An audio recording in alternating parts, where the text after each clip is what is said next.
Welcome to another mailbag session. Remember, these are questions and comments that you guys leave on the channel, so I'm going to try and answer them. First up, from user 3333 in response to the SMR on good Jupiter XM demos. I am still looking for more good Jupiter XM demos, I might add. I see lots of people just playing with it, but not actually demoing it, if that makes any sense.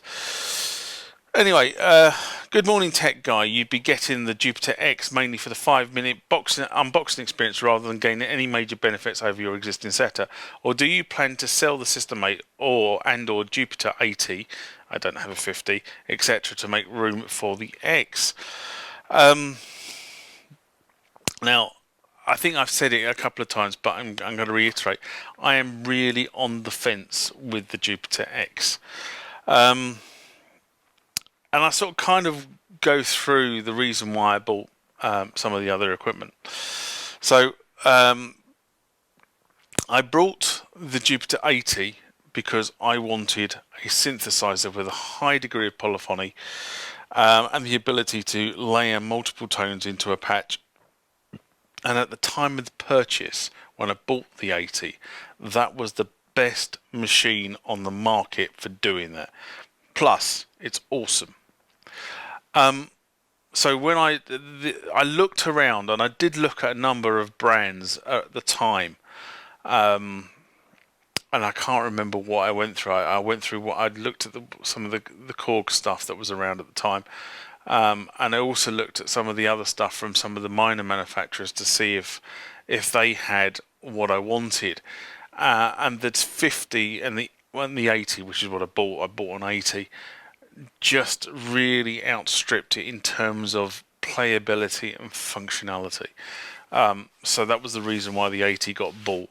I then bought a System 1, and I bought the System 1 because quite frankly, I wanted to replicate the SH101 and the ProMars, which were promised plugins for the System 1 at the point when I purchased it. And I wasn't disappointed. I mean, I got an SH1 and I got the ProMars on that particular machine. And I think I've said before on the channel, my intention was when I bought the System 8 was to sell the System 1. I didn't intend to keep both of them. And what I actually found was that the System 1 is really good for programming sort of grungy bass riffs. Not that the System 8 isn't good for it, but you can play the System 1 and the System 8 at the same time, which is kind of what I tend to do because they sit actually next to each other in the rig in the studio. So I can play both of them. I can have the System 1 set up for a really grungy sort of bassline track, because you're only sort of really thinking about sort of a certain range of the keyboard, if that makes any sense. So I can have that set up and the System 8 set up for something completely different. And that's kind of how I use it. So the System 1 stayed when the System 8 turned up, which was not really my intention, but that's how things have worked out. Now I come on to the System 8, and I do have a dilemma. The first is, do I really need a Jupiter X? And that's kind of where my massive dilemma really is. Do I actually need it for what I'm doing at the moment? I have a System 8. A System 8 has the Juno, the Jupiter, and the JX patches on them, and I've got the ability to make more patches. I can plug in the other plug outs that are available from Roland. So there are a number of things there. I just kind of feel let down a bit by Roland in that they really haven't expanded the range of patches. They've given us the engines, but they really haven't expanded the range of patches that are available for those engines, and you haven't had any new engines being developed to actually run on that platform. So my next dilemma is, if I did buy a Jupiter X, is it a replacement for the System X, or do they complement each other? The Jupiter X and the System 8 basically are capable of producing some of the Roland classic synths, as I've said, but they do it in a different way. So the System 8 is designed to digitally generate the sound by matching the circuitry that was in the original piece of equipment. So any faults, any flaws in original circuitry in terms of tone generation are replicated by the System 8. The X, on the other hand, is a sample of a tone from the legendary synthesizer. So it is perfect, if you sort of get my drift. And therefore you're starting from a point of perfection, not a point of imperfection, which is what the System 8 is. The point about the X is that because they've done it that way rather than the System 8 way, instead of being limited to just 8-note polyphony, on the Jupiter X you have 128 whatever it is note polyphony, and you need that for the arpeggiation feature that the Jupiter X and XM have. So, and that's kind of one of the features I quite like, and I need to go and sort of play with the machine to understand whether it's something I want. So my sort of kind of take on this is I'm going to spend the next couple of months watching demos and going and playing with the XM unit that will definitely be, well, I know it's definitely in the toy store in Guildford. It'll be down in the place in Absolute down at Bournemouth as well. So both of those places will have it. I can go and play with it. And then I'll make a decision whether it is something I'm going to add to the studio or whether it's something I'm not going to add to the studio as a replacement to a piece of equipment I've already got in there. Now, I do, as a matter of course, I do shuffle keyboards in and out of the studio. That's not because I haven't got room, which I don't have room anyway, but that's a different kettle of fish. It's just because I like playing the other keyboards, so I tend to shuffle them in and out, and it gives me a different variety of keyboards to play. And sometimes I go down to storage and get a keyboard out because I want specific sounds, and I know that keyboard can give me those. So, you know, I do sort of rotate stuff in and out. I tend to have my core keyboards in there. I tend to have the Jupiter in there. I tend to have the Kronos in there as core keyboards, but the others are all subject to rotation. So that's kind of where I am in terms of that. So user 333 has actually already responded to these points. And he says, sort of, at Music Tech, regardless of choice, you might say there is an oversupply of yet envious range of recent rolling gear, make you room for other inferences. Moog sequential access virus, Nord. But it's a good headache to have, and I'm thinking that what can be added possible. But it's a good headache to have. I'm regularly thinking what can be added. Does help if you read the right thing, and not trying to be drawn into wanting it for the unboxing rather than long term. Definitely adding a few different brands I think is the way to go.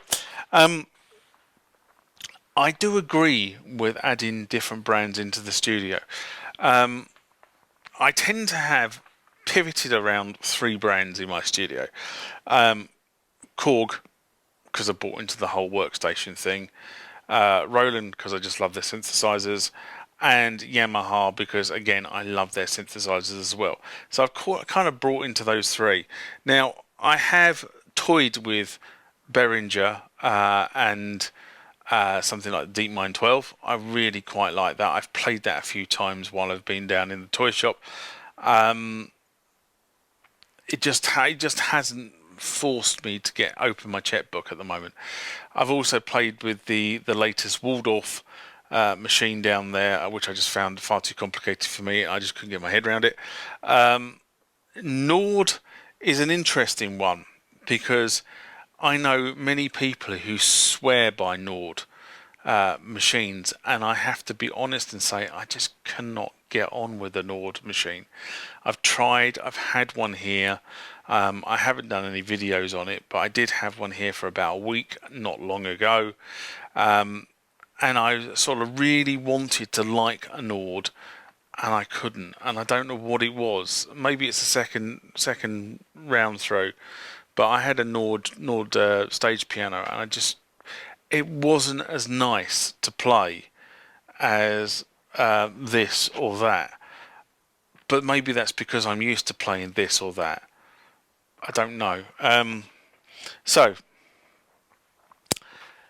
good question. I hope the answer makes sense rather than a complete ramble. Next one from Andre Buckteeve. In response to the TR-09 installed in the Mac drivers video I did. Hi, thanks for the video. I've installed the drivers but on on my Mac still doesn't see the TR-9 in the audio devices. Do you know what can be the reason? I've said before, the problem with trying to debug these sort of things with very little information is very difficult to do, and it could be a number of things that are causing you problems. But for all those of you there who have this sort of problem, here are some troubleshooting steps I would necessarily go through. First, when you look in the system preferences on the Mac, do you see the icon that is labelled TR-09? So it normally will appear in the bottom row of the system preferences box. Should be all the drivers for any of the core gear you've installed. Rolling gear you've installed, I apologise. If it's not there, then it's not correctly installed. You'll have to go through the whole route of reinstalling it. First point. Second, if the icon exists, connect to the TR-9 when you've got the TR-9 connected. If you click on the icon, does it give you a sample rate? Is the sample rate populated? And if it is populated, have you got the same sample rate populated in the DAW that you're trying to use? So for argument's sake, if it's set itself to 44.4, is that the same sample rate that you're using across the board? Because if it's not, if you're using 96, then the two are mismatched and you won't get any audio and it won't show up. So there's another thing to look for. Make sure you've got the sample rate across the device and your DAW or your interface the same, otherwise you're going to get nowhere. This may require, if it's not coming up with a sample rate at all and you've got the thing connected, then that probably indicates that the driver's not been properly installed. Or have you correctly accepted the signature on the drivers when you did the install? Now remember, if you don't do the acceptance within 30 minutes of doing the driver install, definitely on 13, 14 and 15 of Mac OS, you're going to have to do the install all over again because it has lost. It will now have blocked that particular driver. So if you don't do it within 30 minutes, it blocks it. You'll have to start again. Okay. Sorry about that, guys, but that's just the way the Mac operating system works. A couple of other sort of numpty idiot type sort of questions here. Are you sure that the USB cable that you're using from your TR-9 into your computer is good? Many a musician has been downed by a dodgy cable. So that's the first thing. Try it on something else. If that works, then fine. Have you tried it on a different USB port on your Mac? Because it could be that the USB port that you're using is playing silly buggers and not recognizing the device being connected to it. So especially if you've got on your computer you've got a USB 2 and a USB 3, try swapping from the 2 to the 3. Different bus inside the machine. Possibly that's causing your issue. So that's the next thing. The last point is if you get Launchpad and then open the Midi option, do you see the TR-909 listed there as an audio interface and as a Midi interface? Because the answer is if you don't, then you won't see it in your DAW. The second thing is in your DAW, do you see any of the other interfaces listed? And if you change the interface from one to the other in the Midi as the default, in the audio and Midi setup, does it change in your DAW if you close and reopen your DAW? Because that will kind of indicate that your DAW is looking for a single audio input, and therefore you're going to have to create an aggregate input and an aggregate output to allow you to actually receive audio from different sources, because your DAW can only see one at a time. Hopefully that sort of gives you sort of my starters for 10. And again, as I say, it's difficult to diagnose this stuff when I get when you sort of send me a question that says, I've followed your video, it doesn't work. Well, what could be the issue? Computers are notoriously difficult devices. They're individual to their user because you load the software onto them, and things stopping your computer working properly can be caused by so many things that it really is a step-by-step process of elimination to try and make sure you understand what is causing the problem and how you get the thing working. So I'm going to get I'm sorry, I'm going to get your name wrong, Panos, but here we go. Panos Chatiergorius. And in response to Yamaha DX-7 restoring cartridge video I did, he writes, I get no sound on my Yamaha DX-7 Mark II FD while all other synth works. Any ideas what I need to check out? I've replaced all the caps, ceramic and electrolytic on the PSU, but the problem remains. I also get some kind of hum. Hums are normally associated with there being an earthing problem. That tends to be what causes hums. I mean, they can be caused by other stuff, but that's normally the sort of the culprit somewhere down the line. So again, it's difficult to diagnose what the issue is here because the description is very light. So again, some starts for 10 for you guys out there. Before you started working, did it work? You know, as in before you started changing the cabs, did it work? And now you change the caps, does it not work? And in which case that means you've buggered it. And I don't mean that with any disrespect. It just means that you've done something. So go back and check your solders. Make sure you haven't sort of dry jointed anything. Make sure you haven't lifted any tracks. Make sure when you do this sort of work you lose lots of flux, because you can always wash the flux off afterwards or clean it off with isopropyl alcohol, shall I say. But just make sure that you have got good solid joints. A recapping is a big exercise. Believe me, I've done it on a couple of machines. And while we're on the sort of subject of recapping, here's my take on recapping. There are people out there that will recap anything at the drop of a penny. That's just their raison d'etre. They look at these old keyboards and they decide they're just going to recap them a lot. Okay, my take on recapping. Recap the power supply. I have absolutely no issue with do that. It's probably a very prudent move on an older piece of equipment, because the power supply tends to take all the power for the machine and does lots of work, and therefore recapping the power supply is probably a good thing to do, as is maybe looking at some of the other components on the power supply and just making sure they're brought up to date if they look like they're a little bit damaged. However, only recap a soundboard or the internal guts of a computer, of a synthesizer, if it looks like you've got capacitor damage. If it looks like you do not have capacitor damage, don't touch it. Okay, and the reason for that is because the caps that you're replacing have to be compatible with the caps you're taking off the board. Otherwise, you are going to change the tonal quality of the synthesizer, and it may not sound like you want it to sound after you've done the exercise. So there are times when you do need to recap the soundboard and the main boards in the synthesizer, but be careful when you do that, because you've got to make sure you get it right and get the right tonal quality, the right capacitors.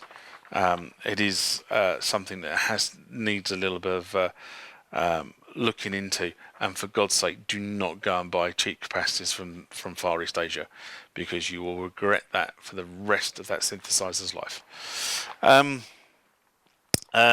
What you didn't say, and I think you've cleared that up actually in subsequent correspondence, whether you replaced all the caps, ceramic and electrolytic. So I know you've replaced a lot. So it's not just power supply on this one. So I understand that, and you've confirmed that it didn't work before you started. So I'm kind of thinking that you've got more of a problem with the synthesizer than anything than just capacitors, which probably means you might have just wasted your money on capacitors, if I'm honest, because it didn't work before you started. So I think on this one you may be getting a scope out and actually tracing the signal through the board to see where it's generated, and make sure you actually get a signal through from the point of generation to the op amps.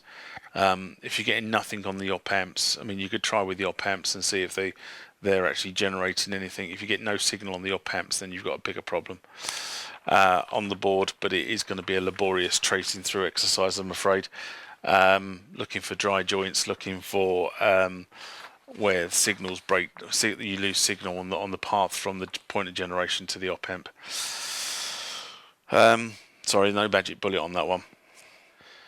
And the last one, quick one from Vintage Sound. I've come to the point where a MIDI mixer like the A880, I can never pronounce that properly, would make my setup more professional and user friendly. I didn't think about delay course and daisy chaining. Thanks for the tip. So this is in response to DSR, my first board, and the A-880 cock-up. Yeah, but basically, when you're playing with MIDI, I think the golden rule was always 7 devices. Never have more than 7 devices daisy chained on a MIDI string. That I think was the golden rule. I think the way I've got the studio set up at the moment, I think I have no more than 2. Because I am using things like my iConnectivity, my A-880, and the A110 and the A220 as well, to actually manage the MIDI that's routing around the studio. So I think I'm trying to think. Most of it is a direct connect, but I think there is 1 or 2 pieces that actually are a double hop. So that's goes through one instrument to the second. But I think there's only 2 pieces of equipment that's set up like that. But I use the MIDI patch bay that I've built an awful lot, because I've got most stuff actually into the patch bay. And you can then just directly plug from whatever device into the patch bay and just route MIDI directly. That's my advice anyway on MIDI routing. No more than 2. But many years ago, I think it was 7. 7 was the golden rule. Remember, hit that like button if you like what you saw. Subscribe to the channel and hit the bell icon to be notified about more rants, more mailbag, more questions and answers, and more videos about this sort of stuff when it's loaded to the channel. Until next time, bye bye.